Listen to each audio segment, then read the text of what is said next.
很多人看到植物状态不好，就只想着施肥或者浇水，却从来不敢把植物拔出来看一看。其实植物的根系就像人的肠胃，肠胃坏了，你喂再多的人参鲍鱼，它也吸收不了，反而会加重负担。尤其是那些看起来像缺水一样的粘尾，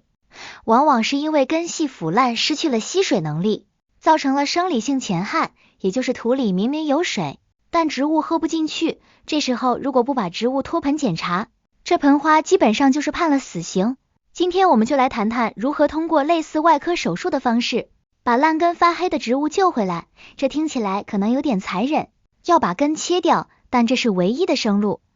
我们先来判断什么时候需要进行这场手术。通常植物叶片出现大面积发黄，且这种黄不是老叶自然的代谢，而是新叶老叶一起发黄，或者叶片失去了光泽，摸起来软塌塌的，没有生气，盆土长期潮湿不干，甚至凑近闻能闻到一股霉味或者酸臭味，这就是根部已经发出求救信号了。这时候别犹豫，哪怕是刚买回来的花，只要状态不对，也要立刻脱盆。很多新手花友怕伤根，不敢动土，但你要知道，烂根如果不处理，腐烂的细菌会像瘟疫一样在盆土里蔓延，最终吞噬掉所有的健康根系，直至茎秆发黑，那时候大罗神仙也难救。脱盆，这是第一步。如果盆土比较湿，可以先拍打花盆壁，让土松动一下，然后一只手扣住盆沿，另一只手夹住植物的根茎部，倒扣过来，轻轻拍打盆底，让整个土球滑落出来。千万不要硬拔，硬拔会把仅存的健康根系扯断。把土球取出来后，不需要小心翼翼，直接把包裹在根系外面的旧土全部弄掉。如果土太粘重板结，弄不下来，可以直接把土球泡在水里。在这个过程中，你会看到根系的真实面貌。健康的根系应该是乳白色或者黄褐色的，质地坚韧，富有弹性，而腐烂的根系则是黑色的、褐色的，摸起来黏糊糊的，甚至轻轻一撸，外面的皮层就脱落了。嘿嘿，只剩下一根像铁丝一样的芯，这就是典型的烂根。还有一种是根系中间已经空了，捏起来像空心管，这也是坏死的表现。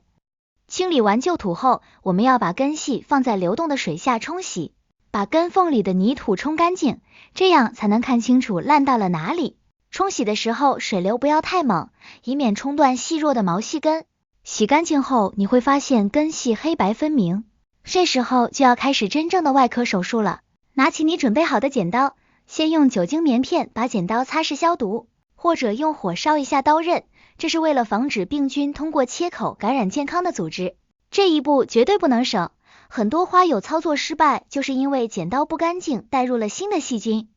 修剪的原则是宁可错杀1000，不可放过一个。所有发黑的、腐烂的、空心的、干枯的根系全部都要剪掉。修剪的位置要选在健康组织和腐烂组织的交界处，并且要往健康组织这边多剪掉几公厘，确保切口截面是新鲜的、白色的或者嫩绿色的。如果切口中心还有黑点或者褐色条纹，说明腐烂已经顺着维管束向上传导了，必须继续往上剪，直到看到完全健康的组织为止。不要心疼根剪多了植物会死，植物的根系再生能力是很强的，留着烂根只会产生毒素，继续毒害植物。这就好比人得了坏疽，必须截肢才能保命，是一样的道理。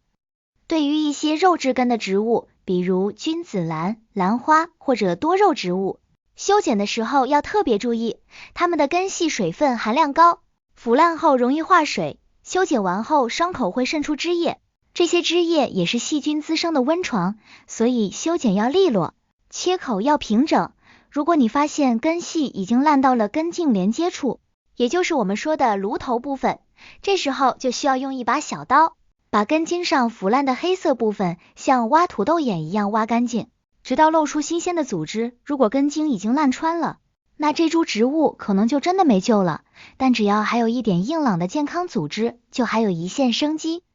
所有的烂根修剪完毕后，你会得到一个光秃秃的，或者只剩寥寥几根根系的植物。不要慌，这只是第一阶段的结束，接下来是至关重要的消毒环节。切口直接暴露在空气中，很容易感染真菌，尤其是刚刚经历过腐烂的植物，本身抵抗力就弱，这时候我们需要用到刚才提到的杀菌剂，最常见也是最方便的就是多菌灵，把它兑水稀释，通常比例是1克多菌灵兑500毫升到1000毫升的水，搅拌均匀变成乳白色的液体，然后把修剪好的植物根部完全浸泡在这个溶液里，浸泡的时间一般是20分钟到半个小时。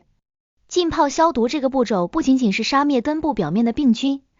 更重要的是让杀菌液渗透到微小的切口里，形成一层保护膜。很多花友修剪完直接上盆，结果过几天又烂了，就是因为少了这一步。在浸泡的同时，你可以顺便把刚才用过的花盆也清洗消毒一下。如果还打算用旧盆的话，旧盆内壁往往吸附了大量的盐分和病菌，用刷子刷干净，再用杀菌水冲洗一遍，或者放在大太阳下暴晒几天，紫外线是最好的杀菌剂。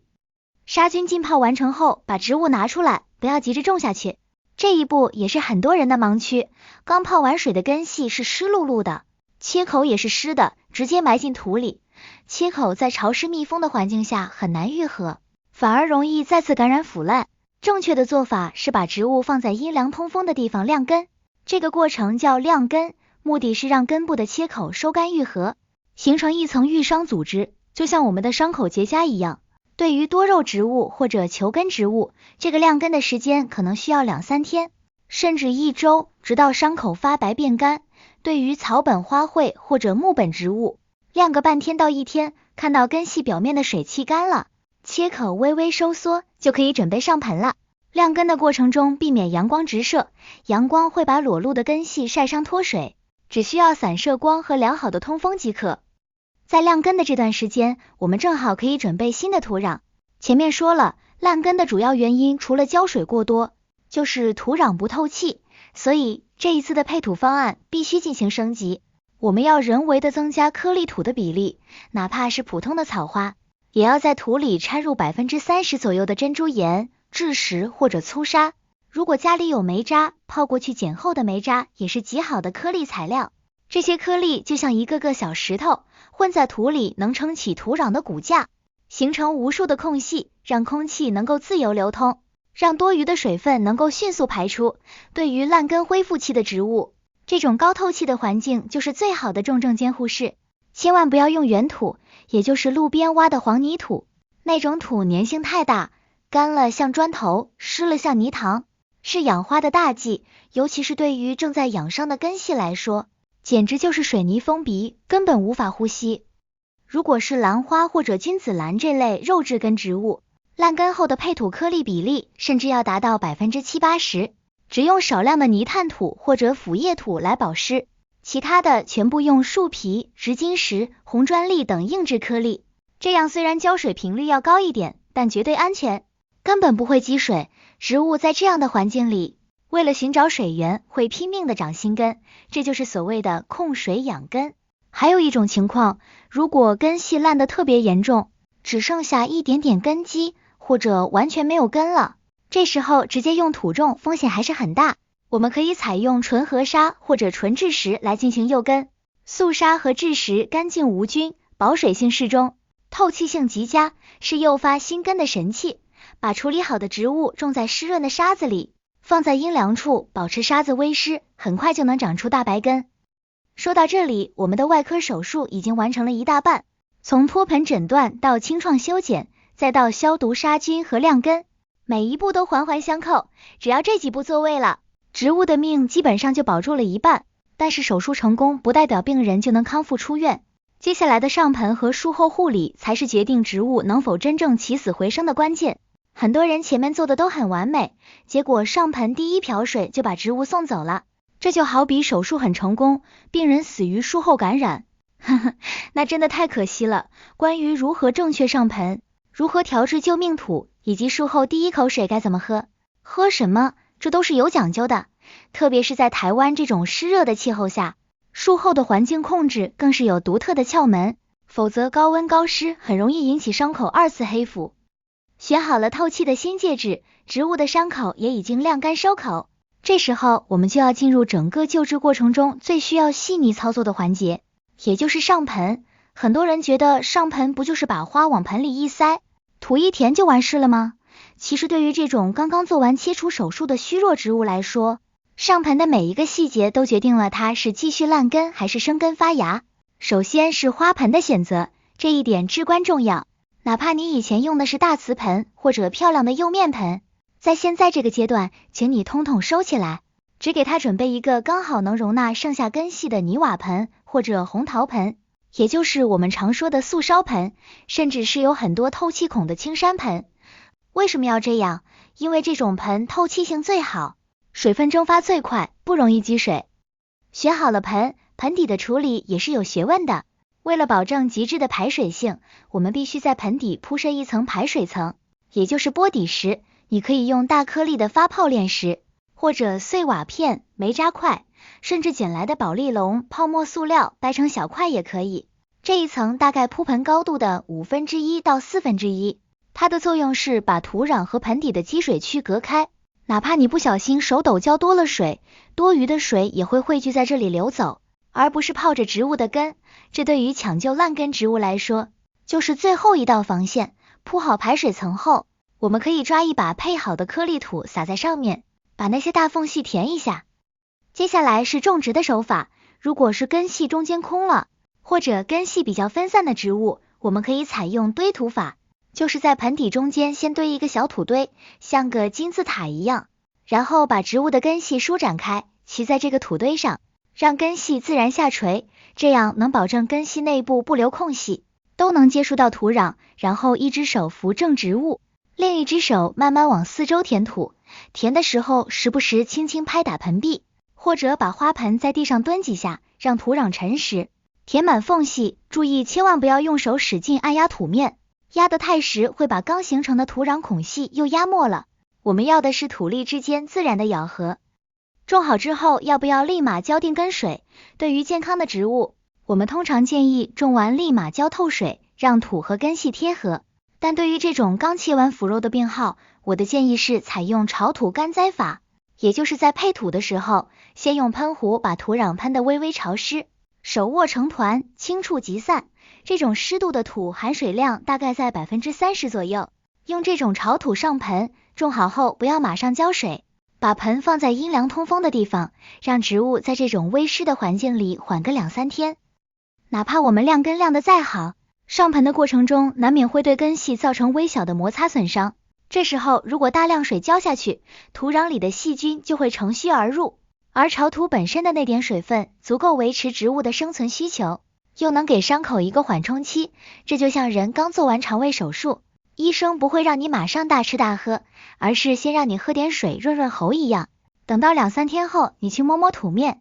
感觉干了，或者看植物叶片没有进一步打蔫，这时候再浇透水。而且这第一瓢水最好就是用我们之前没用完的多菌灵或者双氧水稀释液，这就相当于给盆土做了一次全面消毒，双重保险。如果你实在是担心植物缺水，或者你种的是那种叶片非常薄，蒸腾作用很强烈的草本植物，不敢潮土干栽非要浇水，那么请记住，浇完定根水后一定要把花盆架空，放在通风最好的地方，甚至可以用电风扇开低档对着花盆吹，目的就是为了让盆土中多余的自由水尽快排走，只留下土壤颗粒吸附的结合水。我们怕的不是水，是积水。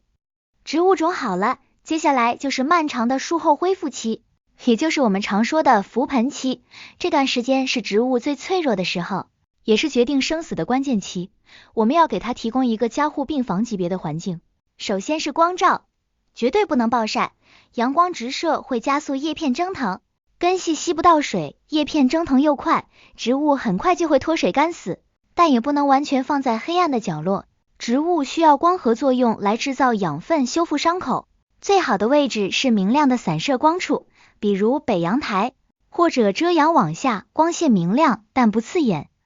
其次是通风，这是重中之重，空气的流动能带走盆土表面的湿气，增加氧气含量，抑制厌氧菌繁殖。如果家里通风不好，建议你人为制造通风，比如开窗对流，或者用循环扇，只要空气是流通的，植物的成活率至少提高50%。再来是湿度，这是一个矛盾点，根部需要干养怕积水，但叶片因为根系受损吸水不足，很容易萎蔫。这时候我们需要提高的是空气湿度，而不是土壤湿度。你可以每天早晚用喷壶给植物叶片喷喷雾，或者在花盆周围洒水，营造一个小范围的湿润环境。对于一些叶片宽大的植物，比如龟背竹、白掌或者天南星科的植物，如果叶片粘得厉害，我们可以用一个透明的大塑胶袋把植物连盆罩起来，这叫闷养，就像给它搭了个简易温室。袋子上要扎几个洞透气，这样能极大程度的减少叶片水分蒸发，让植物在一种高湿度的环境里慢慢恢复。通常闷个1周左右，你会发现叶片慢慢挺起来了。这时候再逐渐去掉袋子，让它适应外界环境。但要注意，闷养的前提是温度不能太高，如果气温超过30度，闷养就是清蒸，会把植物闷熟，所以夏天慎用此法，或者要在非常阴凉的地方进行。在恢复期间，很多花友手贱，总想知道根长没长，隔3差5去摇晃一下植株，或者把土扒开看看，这是绝对禁止的。新长出来的根尖非常娇嫩，甚至肉眼都看不见，你轻轻一摇，刚扎进土里的根毛就断了，植物就要重新开始长，反复几次，植物的养分耗尽，就彻底死了。判断植物是否成活，要看叶片，如果1周后老叶片虽然没有变精神，但也没有继续变黄脱落，或者顶端的嫩芽开始泛绿，有生长的迹象，那就是活了。还有一个办法，就是等过了1个月左右，你轻轻提一下植物的茎干，如果感觉土里有一股抓力，拉不动，说明新根已经扎深了，抓牢了土壤。还有一个红线区，就是施肥，在植物完全恢复生长之前，也就是至少2-3个月内，绝对不能施肥。任何肥料，哪怕是缓释肥、有机肥，或者是所谓的生根液，都不要用。这时候的根系就像刚出生的婴儿，肥料对它来说就是高盐分的毒药，会直接把嫩根烧死。这就是我们说的虚不受补，一定要等到植物长出了明显的新叶子，状态完全恢复了，才能开始给一点点极淡的薄肥，比如稀释了2-3千倍的水溶肥，慢慢循序渐进。还有就是土壤的问题，很多买回来的花，商家用的是简易的椰糠或者黄泥，这种土在苗圃里统一管理没问题，但到了家庭环境，通风光照都跟不上，就很容易出问题。所以新买的花适应环境1-2周后，最好都给它换上适合家庭环境的透气介质，特别是对于新手，颗粒土的比例高一点，虽然长得可能慢一点，但绝对不容易烂根，活着才是硬道理。另外，花盆的摆放位置也很讲究，不要把花盆直接放在地上，特别是瓷砖地上，因为地面的湿气重，且不透气，最好把花盆架空，放在花架上，或者在盆底垫几个瓶盖，让盆底孔悬空，这样空气能从底部进入，形成烟囱效应，加速盆土内部的空气流通，这一点在梅雨季节或者回南天尤为重要。很多花就是因为盆底不透气，活活闷烂的。除了浇水和土壤，季节也是烂根的一大诱因。在夏天高温高湿的时候，很多植物会进入休眠期，比如多肉、仙客来、倒挂金钟等，这时候它们的根系几乎停止工作。如果你还按平时的水量浇水，那绝对是一浇一个死。休眠期的植物要严格控水，甚至断水，只在凉爽的傍晚沿盆边给一点点保命水即可。冬天低温也是一样，根系活力下降，水分蒸发慢，也要减少浇水频率，遵循不干不浇的原则。有些花友喜欢用托盘接水，为了保持干净，这没问题，但浇完水后，托盘里流出来的水一定要及时倒掉，千万不能让花盆长时间泡在积水的托盘里，这就是典型的回吸水，会导致盆底长期积水缺氧，是烂根的隐形杀手。如果你懒得倒水，可以在托盘里垫一层鹅卵石，把花盆架在鹅卵石上，这样水流下去后，花盆接触不到水，蒸发上来的水汽还能增加空气湿度，一举两得。